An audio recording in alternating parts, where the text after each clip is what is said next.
So you can see his hackles all the way up, which is because literally every dog around the entrance, a bunch of small dogs, were all staring at him and barking.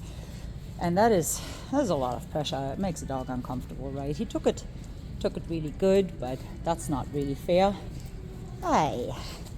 So I'm walking him around somewhere first where we don't have to deal with those dogs, and also where he can use his nose a lot. Why am I doing this? Using their nose can help them calm down. And so I always hit the aisle first where there's a lot of interesting smells for him, so he can do something that makes him feel good and not having to deal with the other dogs right now, because that's just not fair when you're being yelled at, right? It's just unnecessary stress and does not. Lincoln. Ah, good boy. Yes, very nice. Oh my goodness, your food is so small. It just all falls out of your mouth. Yes, because you've got such big jowls. Come here. Whoop. Now you're tangled up. Good job. Oh, Lincoln. Lincoln, down. Good. You can learn. Good. The fact that he's willing to do that, I had to help him a little, is really good, because that means he trusts the situation enough to feel safe to lie down. Really nice. Good boy. So I just really want to reward this position. Good. Really nice boy. Nope. Down. So that was not for being distracted. That was for thinking about breaking his down. Yes! Good. We don't have to do that. He was about to do that for the wrong reasons. It's like, hey, do I need to be on guard about that dog? Do I need to be concerned about that dog? And I told him, no, we don't. We don't have to be concerned about that. And the reason, or the way I tell you that, is by telling you can stay in a down. Not just can, you will stay in a down. Let's go. Nope. Let's go. There again, it was not about that bark in that moment. I had asked you to do something else and you refused to. You made a different decision. You made a different judgment call. It's not on. When I ask you to move on because I'm not concerned about those people, you have to move with me. Oh, this stuff smells good, doesn't it? There's a few things that I need to get for the dogs, but we're not going to do that while I'm working him in here. This session is for him, so the duration with which we are staying here is determined by how stimulated, overwhelmed he potentially might get. And I also always want to keep these sessions short. There's a lot of stimuli, a lot of things happening, and we're not pushing any dog that is not used to this beyond what they are capable of doing, because it will just lead to us with a dog that makes decisions that we don't want to see, and then we have to correct them for that. And we're having a dog that doesn't really enjoy their time and they didn't grow and came out stronger and better. We're actually creating more conflict between the places, between us and the dog.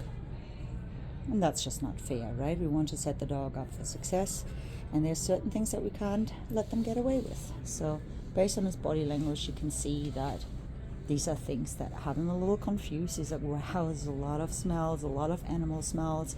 I'm a little insecure, not quite sure what to do with that, so I'm going to guide him through that a little bit. Lincoln, let's go. Good. So instead of letting him, let's go, smile more and more. No, let's go. Come on. Giving him more guidance. Let's go.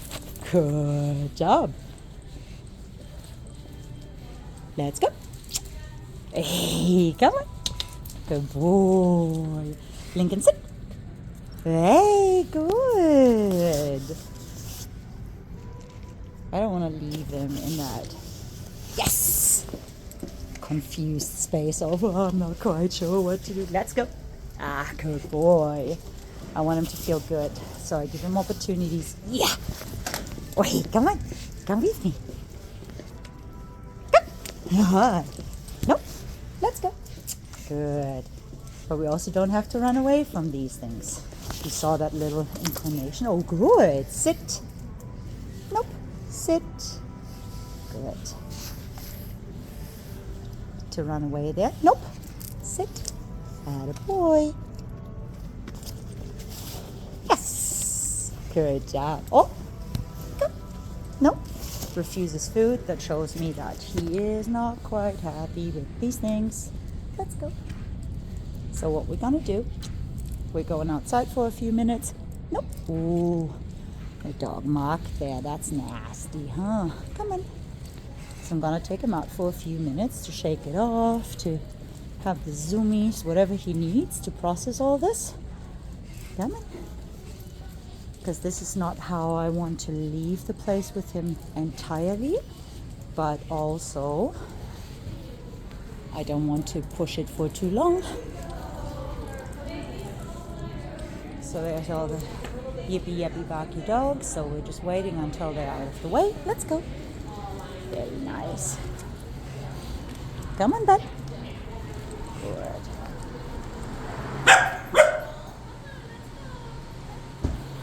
You did really good, big guy. Come on. Oh, boy. Did you not notice those doors before? Good. So especially when he gets yelled at right in his face. That's not how I want to leave him, right? This is not the place where you're always getting yelled at. This is just something that can happen.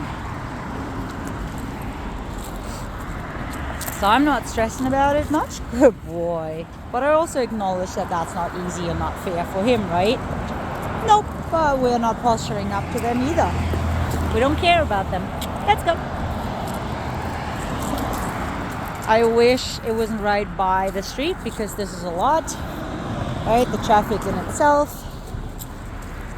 So I'm just moving around a little with him and see if being out here helps him to lower his stress levels a little. If not, then I'll put him up in the car for a while and potentially not bring him in a second time and just do a little bit with him in the parking lot. We'll see.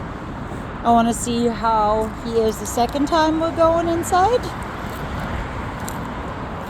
But this is definitely a place where I'll return 2-3 times so he can move through it with confidence.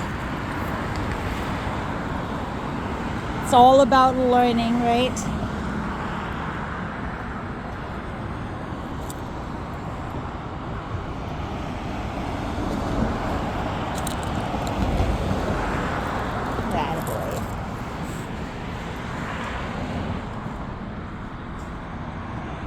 Just let him observe people. He's like, yep, whatever, they're good. That was a really nice choice. That was a good choice, bud. It's all about, I want to set up situations where I can praise him for making good choices instead of throwing him into a situation where we constantly have to correct him for bad choices. It's not that I won't correct him if he makes a bad choice. I have to, because I can't let him get away with bad choices. We can't jump up at people, we can't bark at them, we don't growl at them if they are not genuinely sketchy or something that he needs to protect me from, right?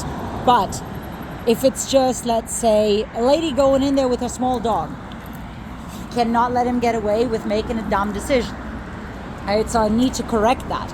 But if I don't set him up for success and I push him into a situation where he will react a lot towards things and I have to correct him a lot, I have not done my work. I have failed him. It can happen here and there, and it needs to happen in order to learn. But I want to set him up in a way that he can make a lot of good choices. So having him away far enough from things that he can offer me engagement, that he can offer me nice sits and all those things, so I can reward him for good choices more than I have to correct him for bad choices.